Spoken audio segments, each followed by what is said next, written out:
Hello again. So, as you hopefully know, I am reading Mosquito by Rowland White. Lovely book published by Penguin. Hopefully, you've already seen um, the previous video, reading the blurb and the preface and the prologue. And I thought it was a good time to get straight into the first part of the meat of the book, starting with part one, uh, timeline 1943, and it starts with a quote from Winston Churchill of November 1942, where he said, "This is not the end. It's not even the beginning of the end, but it is perhaps the end of the beginning." So this is chapter one of part one.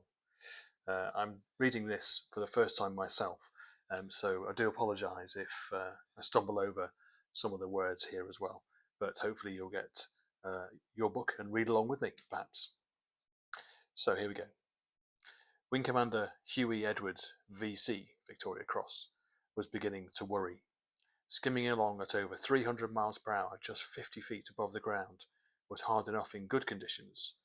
But flying through a Scandinavian snowstorm under darkening skies substantially complicated the task. One of his 9 de Havilland Mosquito B4s had already been forced to turn back after clipping a wing on a telegraph wire. With luck, through the grim conditions would at least keep the Luftwaffe on the ground. Since taking command of a Mosquito squadron, Edwards had found himself offering up silent prayers to the crews of slower, more vulnerable aeroplanes. Awarded the Victoria Cross for leading a formation of Blenheims in a heroic attack on the heavily defended port of Bremen in 1941, the Australian pilot knew all about slow and vulnerable. He had lost a third of his crews that day, but in a Mosquito, during one of his first missions as 105 Squadron Boss, he'd somehow been able to shake off an attack by a dozen German fighters and make it back across the channel. The twin Rolls-Royce Merlins were running sweetly, the grey blur of their three-bladed propellers beating through the flurries. Through the parachute he sat on, he could feel the reassuring thrum of the motors resonating through the airframe. Like every pilot, he was acutely attuned to any uncommanded change of pitch, but V for Victor was running on rails. And yet Edwards couldn't shake this unease. The target today was in Denmark's capital, Copenhagen, and further from home than he'd ever taken a Mosquito before. It was, as one of his pilots had put it, a man-sized war-winning job. They trained non-stop for a fortnight to ensure success, but the fuel margins were still exceptionally fine. The characteristics of a good navigator, Edwards maintained, were navigation rudiments, native cunning, intuition, quick thinking, and most important of all, the ability to read a map as well. And despite projecting an air of supreme confidence, Edwards wasn't sure that Tubby Cairns, the navigator sitting alongside him, was completely on top of that last part. As they swept east across flat, featureless fields camouflaged by snow, Edwards couldn't help trying to catch sight of his navigator's maps. At 16:25 hours, they should have been over Denmark's largest island, Zealand. With 10 minutes to run into the target, a diesel engine plant in the city centre that was believed to be supplying the Kriegsmarine, Germany's navy, with vital components for its U-boats, but Zealand had yet to make an appearance. Over his left shoulder, Edwards caught a glimpse of a low-road bridge, perhaps as long as 4 or 5 miles, linking 2 Danish islands. "What the hell was that?" he barked at Cairns. "Where are we?" By the time Edwards and his nav had established that it could only have been a crossing nearly 40 miles south of their planned track, they were out over the Baltic, leaving Denmark in their wake. But at least Edwards now knew exactly where they were. The 105 Squadron Boss tipped V for Victor into a sharp left-hand turn before rolling out on a northerly heading. 7 Mosquitoes, each carrying 4 500-pound bombs with fuses ranging from 11 seconds to 36 hours, to wrongfoot the enemy long after the bomber crews were back on the ground, and R.A.F. Marham followed his lead. As they swept past Mons Klint, the jagged white chalk cliffs guarding Denmark's southeast coast towered 200 feet above them. On track now, about 8 minutes to run. Calming down, Edwards offers his chastened navigator an olive branch. I see your point, he reassured Cairns. You are deceiving the enemy. It may have been accident rather than design, but if the Germans thought the bombers were heading to the Reich's own Baltic ports, the air defences in the Danish capital might be caught sleeping. Good man. He needed Cairns with his wits about him as they beat low across Koga Bay towards the mouth of Copenhagen's South Harbour, the wide channel of water that would funnel them right into the heart of the city. With the rest of the formation maintaining a tight, close echelon to starboard, Edwards reached forward with his right hand to open the bomb bay doors. As they clamshelled into the slipstream beneath the Mozzie's elegantly tapered fuselage, Edwards was distracted by the twinkling bright light of Malmö, just 10 miles across the water in neutral Sweden. Over the head of his navigator. Half an hour behind schedule, the Mosquitoes were clinging to the last minute of twilight. He forced his attention back on the bomb run as V for Victor bellowed through the entrance of the harbour. Buildings flashed past beyond the Mosquito's camouflage wings as he applied a touch of pressure to the control wheel to bring the nose round to follow the canal towards the Burmeister and Wayne factory in Christianshavn. That was when the flak opened up, heavy and accurate. But it seemed to disappear almost as soon as it had begun, leaving Edwards able to focus on hitting the target. Slicing through the city centre, the view over the Mosquito's nose matched that of the photographs shown to the crews in briefing. Immediately adjacent to the B&W works was Christianskirche, its rococo steeple rising over 200 feet above the ground. Confirmation that he was where he needed to be. Edwards pressed the bomb release button on the control yoke and called "Bomb's gone," before reaching forward to close the bomb bay doors. A few seconds later, his 4 bombs crashed through the roof of the test sheds. Each Mosquito had been detailed with a different part of the sprawling diesel plant. Behind him, his crews would hit the machine shops, assembly halls, and the power station too, streaming in between the facility's 2 tall chimneys. Flames from the leader's bombs were already licking through the roof by the time the last of the Mosquitoes came through. By now, though, the flak was intense. Late that January afternoon in 1943, Monica Witchfeld had been enjoying a cigarette in her hotel on Kleinsgard overlooking St. Jorgen's Lake when, at just after 5 o'clock, the distant thump of heavy caliber gunfire rolled across the Danish capital. Then a faint disturbance in the air before the thrum of approaching aircraft rapidly crescendoed. Like a succession of passing racing cars, the intruders swept north across the capital, the snarl of their engines building and receding as they beat past a rooftop height, their progress punctuated by a drumbeat of powerful explosions in their wake. Anti-aircraft artillery erupted from the harbour to the northwest, smudging the sky with ugly puffs of black smoke. A couple of seconds later, the sound of exploding shells reached Kleinsgard. Monica was in Copenhagen to discuss the provision of safe houses with a senior figure in the resistance. Now, with a suitcase packed with copies of the illegal newspaper Free Denmark, to distribute as widely as possible once she got home to the large family estate she ran on the southern island of Rowland, she was ready to leave the capital. Denmark had been under German occupation for nearly 3 years, but had remained largely untouched by the global struggle for supremacy between the Allied and Axis powers. Scandinavia's southernmost was presented to the world as Hitler's model protectorate, a possession of the Third Reich, afforded a veneer of independence through self-governance, and, by and large, the country had gone along with it. None of this sat at all happily with Monica. Appalled by Denmark's humiliation and passivity, she had helped distribute underground newspapers and raise money for the nascent local resistance movement in Rowland.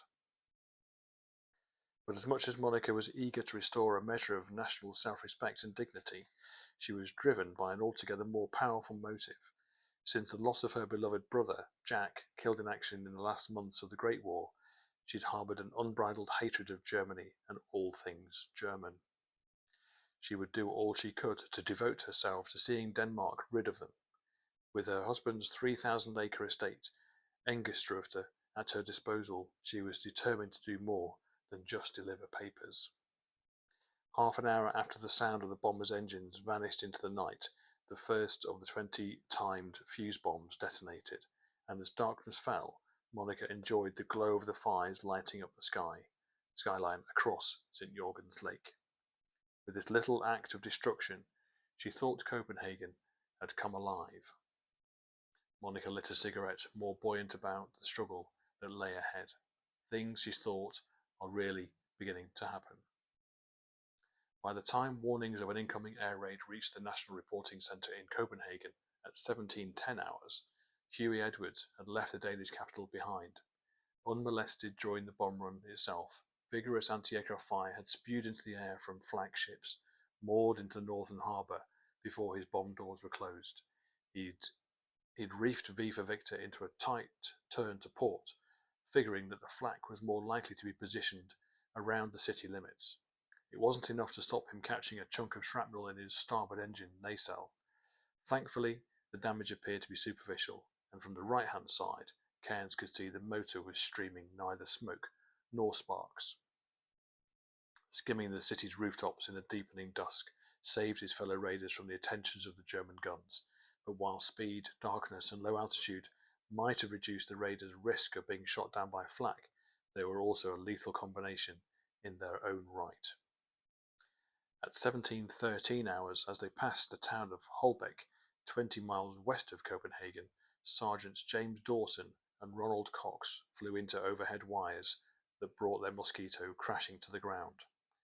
Had the formation made its egress from Copenhagen half an hour earlier as planned, there might have been enough light for them to see and avoid the hazard. The earlier navigational error also meant that the surviving Mosquitoes were now very low on fuel. One of the pilots gasped across the North Sea at 230 miles an hour, his engine barely idling. Two others, flying on fumes, put down at RAF Swanton Morley, not believing they had sufficient fuel to reach Marham, just 21 miles further inland. Edwards and Cairns landed at Marham 5 hours and 8 minutes after their departure with just 15 gallons of fuel in the tanks. Little more than 5 minutes flying time.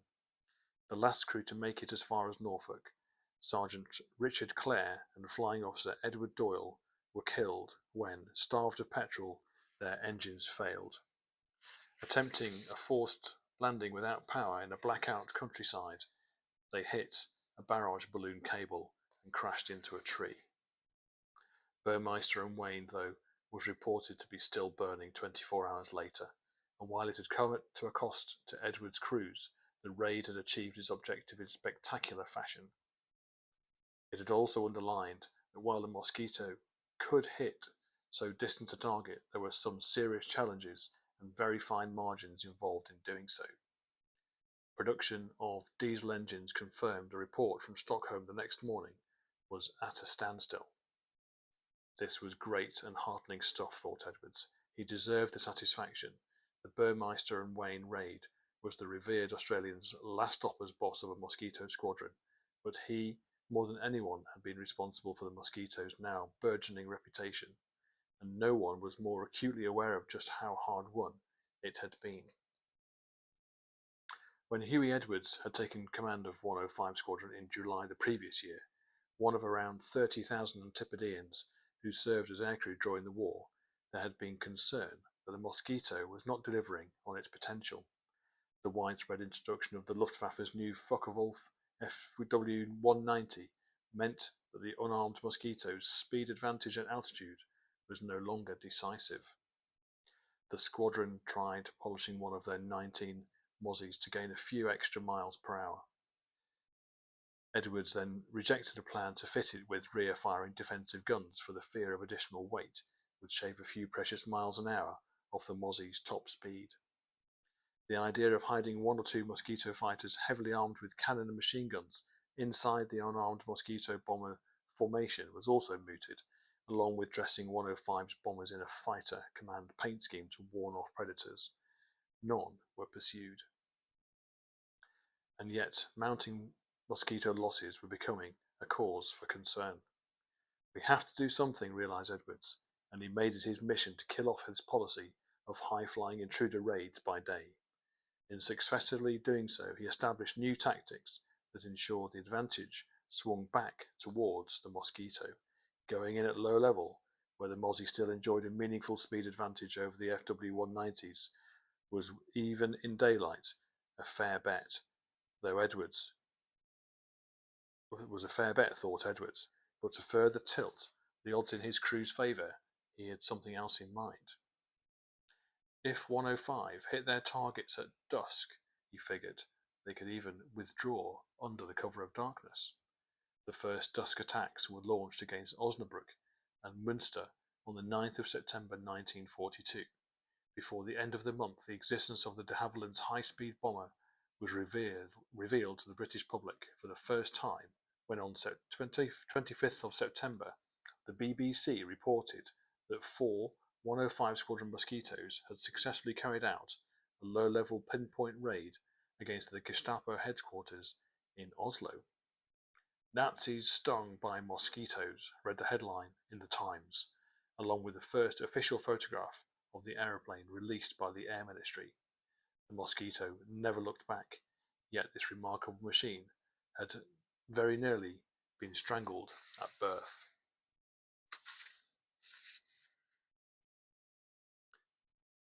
On to Chapter 2. The Royal Air Force owed Geoffrey de Havilland something of a debt for its continued existence. Created in 1918 from the Royal Flying Corps and the Royal Naval Air Service, the RAF was the world's first independent air force, but the end of the First World War threatened it with redundancy. By the winter of 1919, its manpower had collapsed from nearly 250,000 to just 28,000. It was in danger of being absorbed back into the Army and Royal Navy.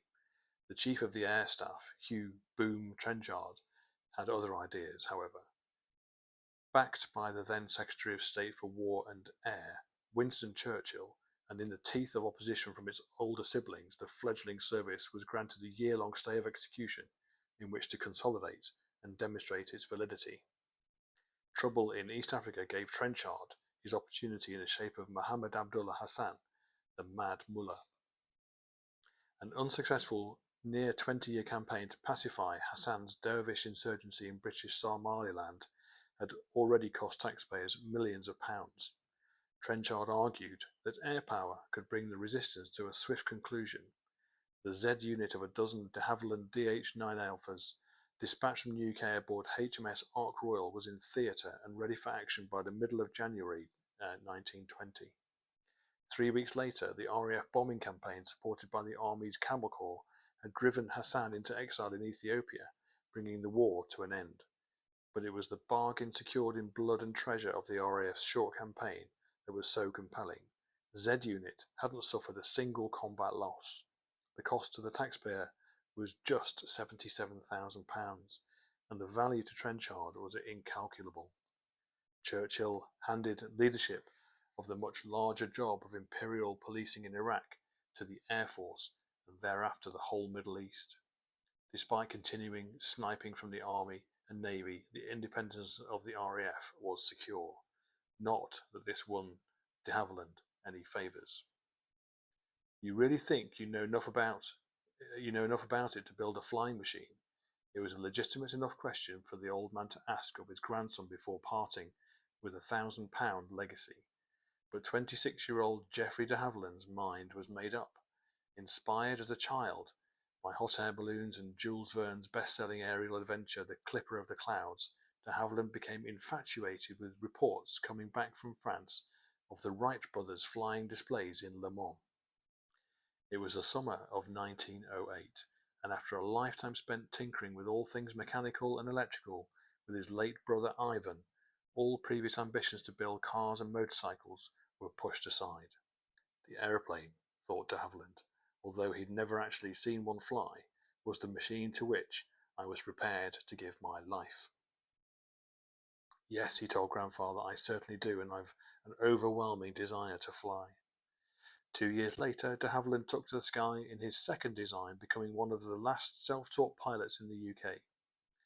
His progress through the ranks of Britain's small but burgeoning aviation establishment was rapid, and in 1911 he joined the Army Balloon Factory at Farnborough, soon to become the Royal Aircraft Factory, as their first fixed-wing specialist and test pilot.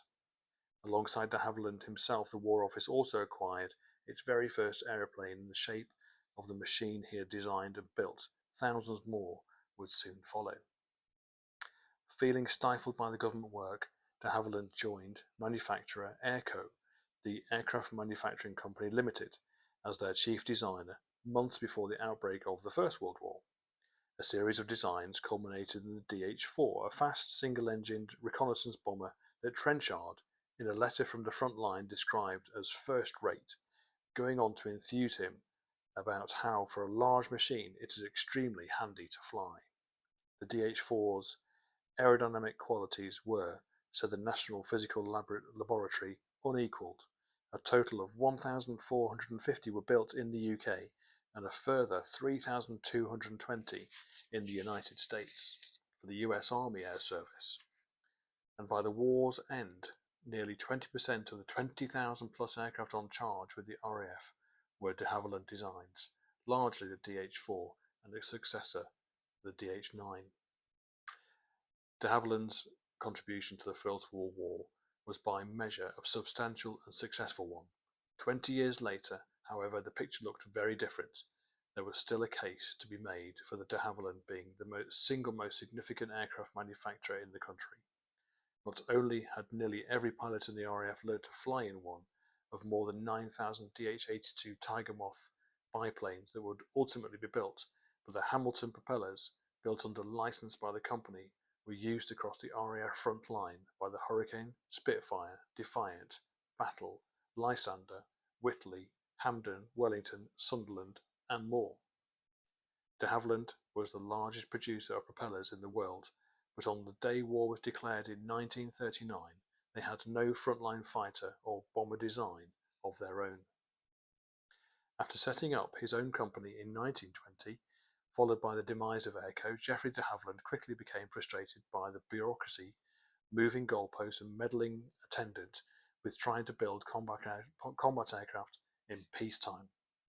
More trouble than they're worth, DH concluded, of military projects after an attempt to adapt a successful three-engine wooden airliner as a bomber was derailed by a late demand to build it out of metal and change the position of the engines instead. Instead, the company excelled by focusing its efforts on the civilian market, building airplanes that were of some use, reckoned DH that dependent on real merit to get orders. Through the 20s and 30s, the family of Moth-Light aircraft designed and built by de Havilland's company surfed a wave of interest in private flying. Meanwhile, the DH-84 Dragon, designed and built in 4 months for the owner of a bus company who wanted to set up an unsubsidized airline between Romford and Paris, without highfalutin pilots and toffee-nosed hostesses, led to the Dragon Rapide, perhaps the most successful British small airliner of interwar years. But by far the most spectacular of these civilian endeavours was the record-breaking DH-88 Comet Racer. After the announcement of the McRobertson England to Australia International Air Race in the autumn of 1934, DH gathered his top team to his office in the company's Hatfield headquarters and told them, "You know, we can't stand by and let this race be won without any British effort." And with that, the Comet was born. Key to successful commercial designs were the clean lines that allowed them to slip through the air as efficiently as possible using the least amount of power and fuel. This would also be required of a racer designed to maintain a speed of 200 miles per hour or more over stages of 2,600 miles. An advertisement was placed in the aviation press inviting orders for a limited number of this long-distance type of racing aircraft.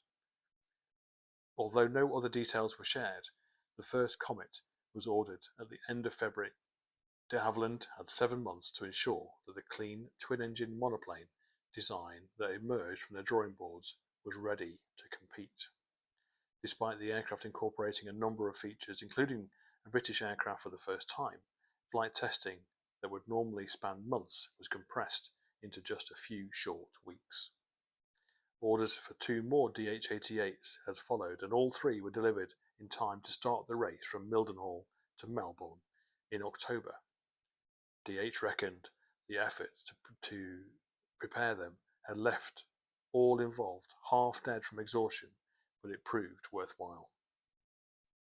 70 hours, 54 minutes and 18 seconds after taking off from Suffolk, one of the 3 Comets, Grosvenor House, flown by Charles Scott and Tom Campbell Black, won the 11,300-mile race to the other side of the world.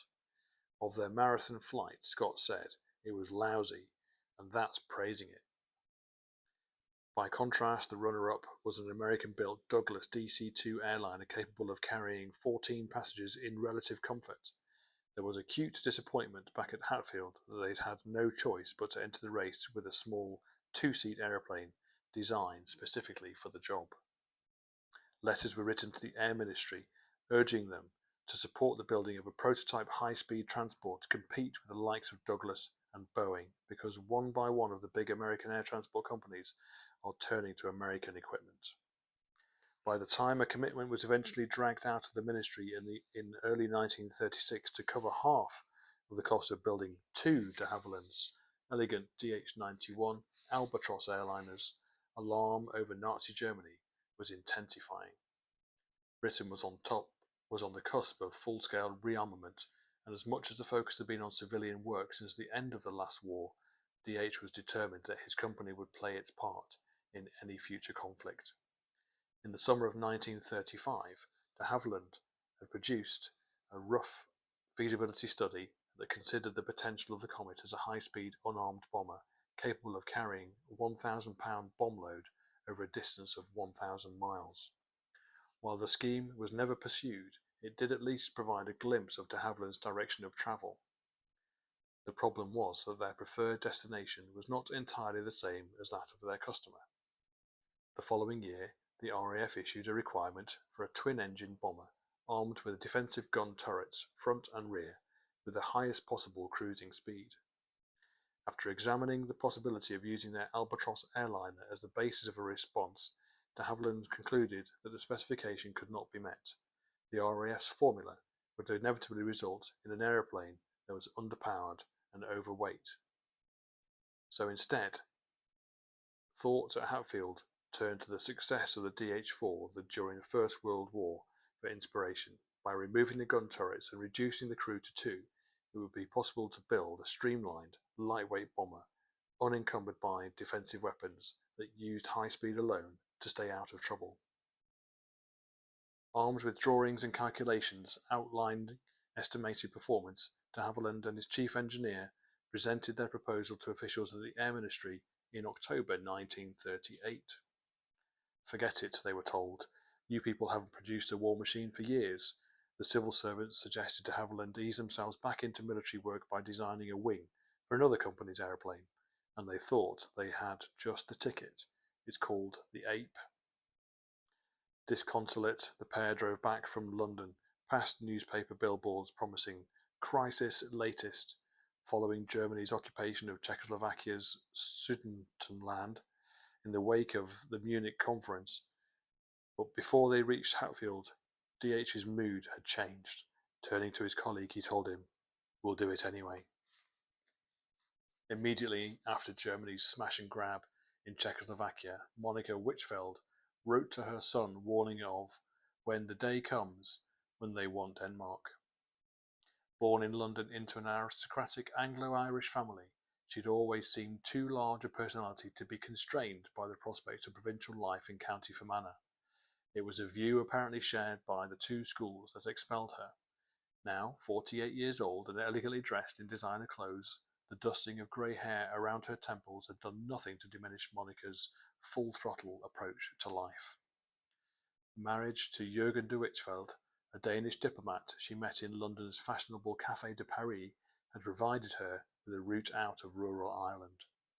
Throughout the 20s and 30s, Monica enjoyed life within a glamorous social circle that included the likes of Noel Coward, actress Tallulah Bankhead, Daily Express owner Lord Beaverbrook, and Clementine Churchill, Winston's wife.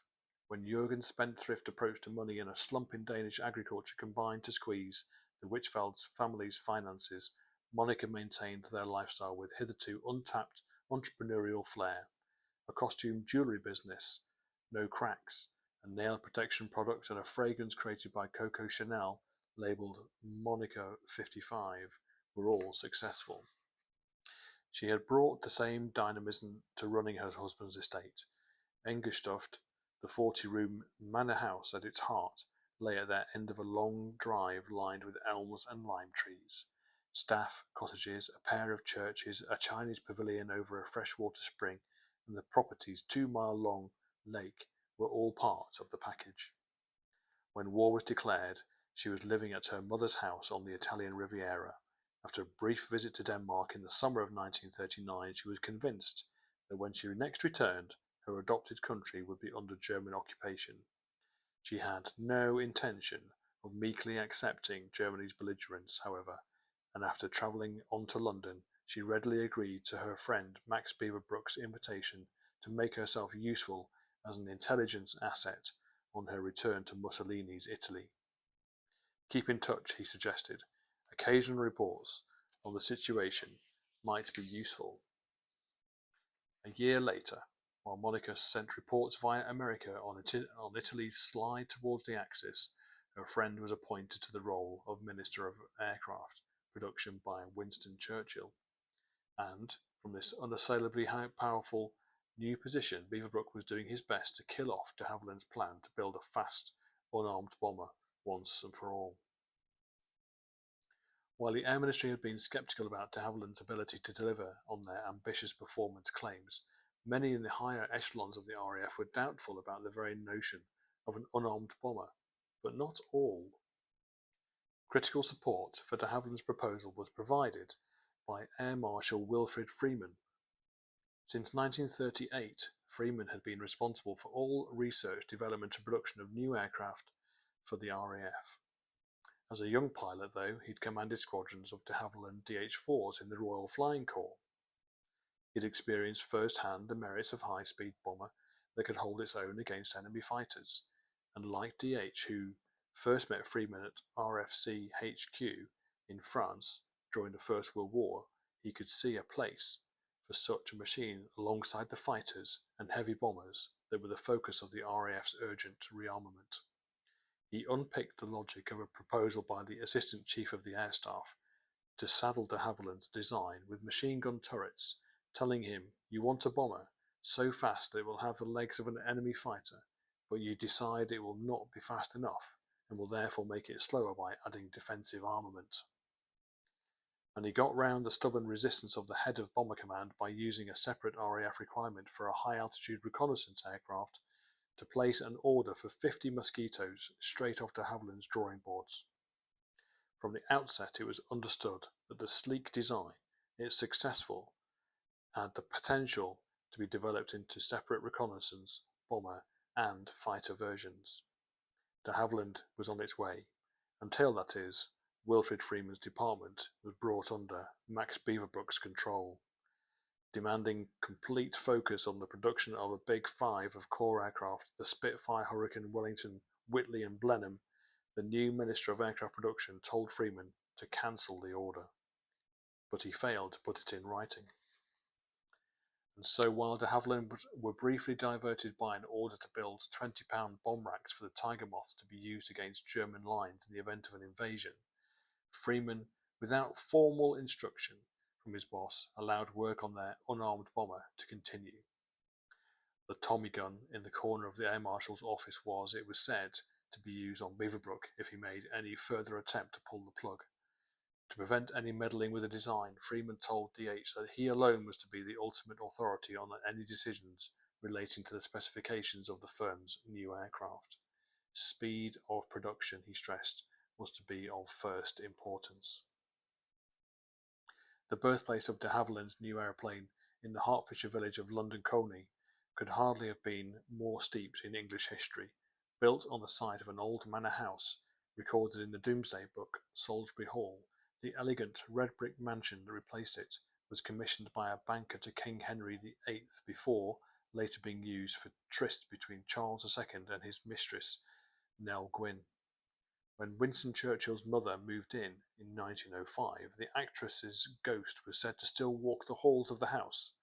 By the 1930s, when Sir Nigel Gresley, the designer of Mallard, the world's fastest steam engine, took up residence, the ghostly creaking from Gwynn's four-poster bed was still reckoned to keep people awake at night. A stuffed pike, fished from the moat surrounding the house by a young Winston Churchill, was on display in a glass case above the downstairs loo.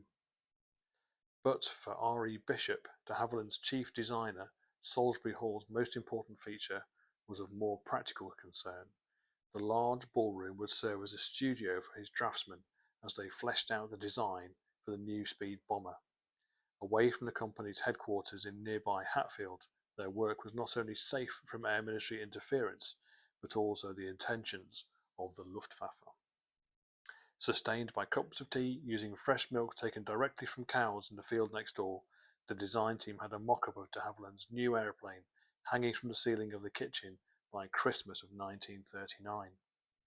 Drawing on the same lifelong enthusiasm for entomology that had inspired de Havilland's family of moth-light aircraft, D.H. christened it the Mosquito.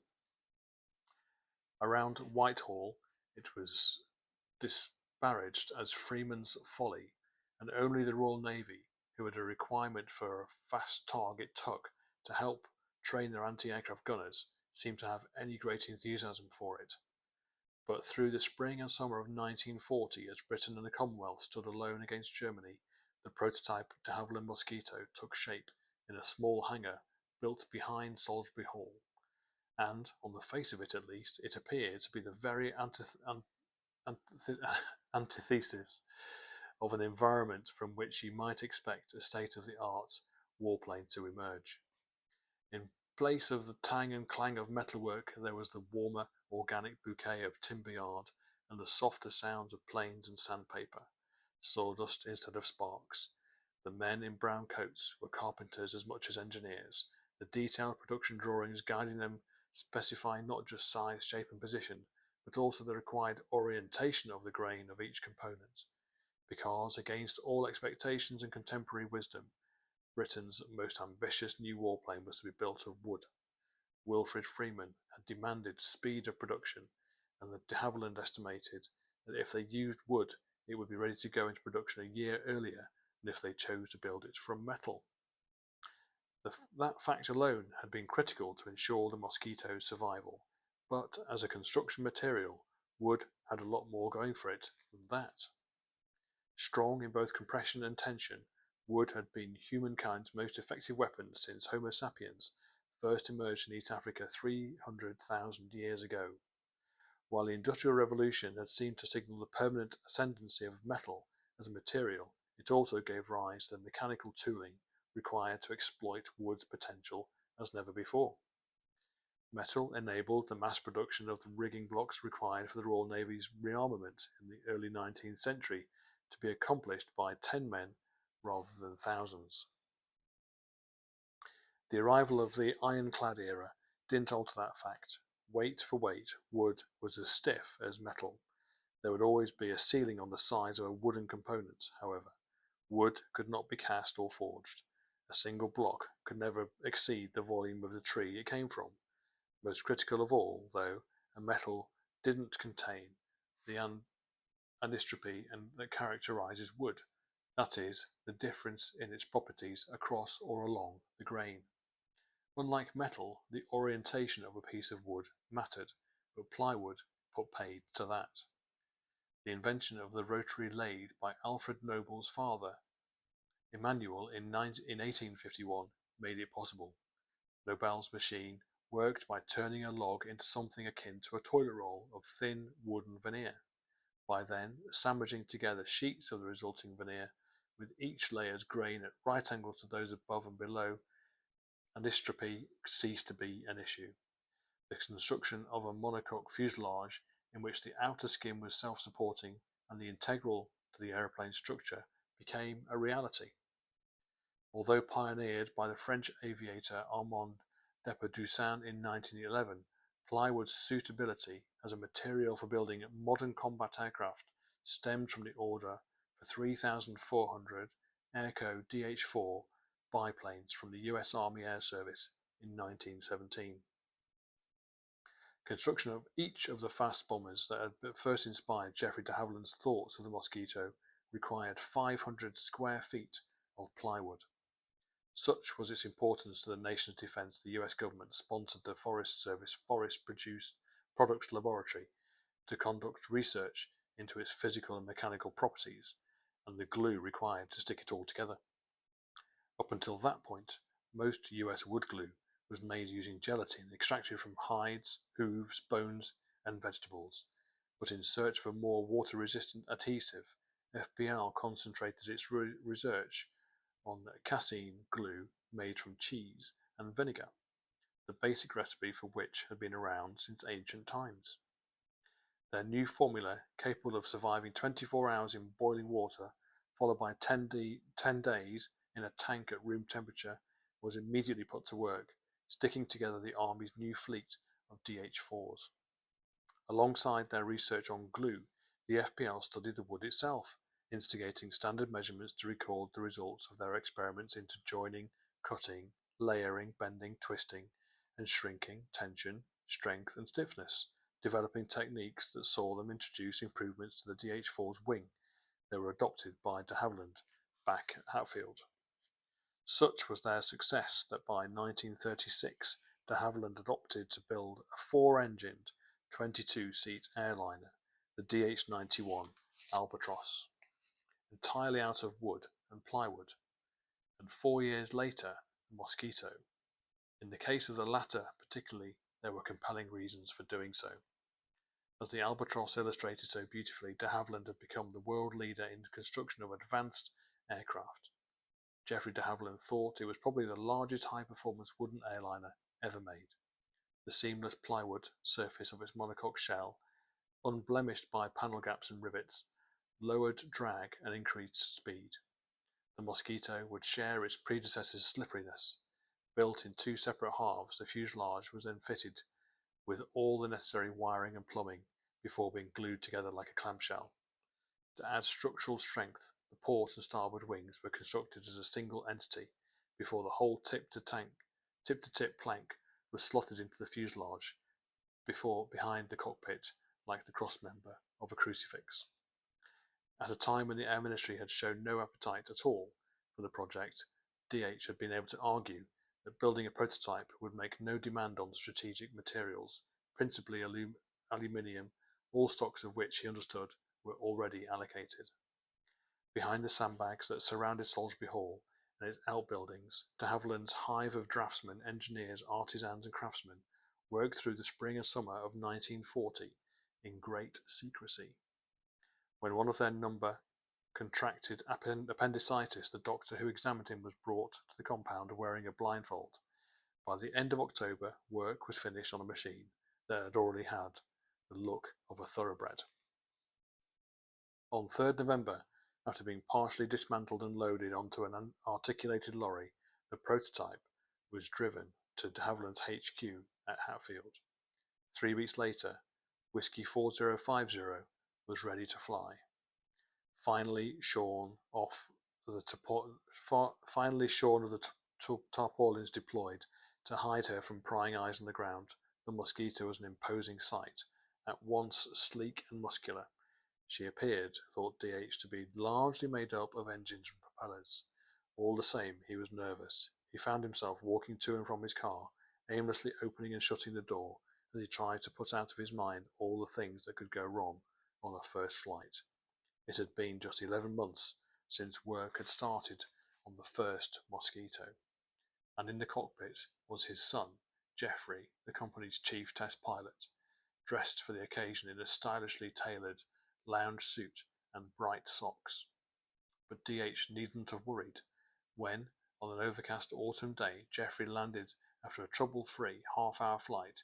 It was already clear that the team from Salisbury Hall had built a very special aeroplane.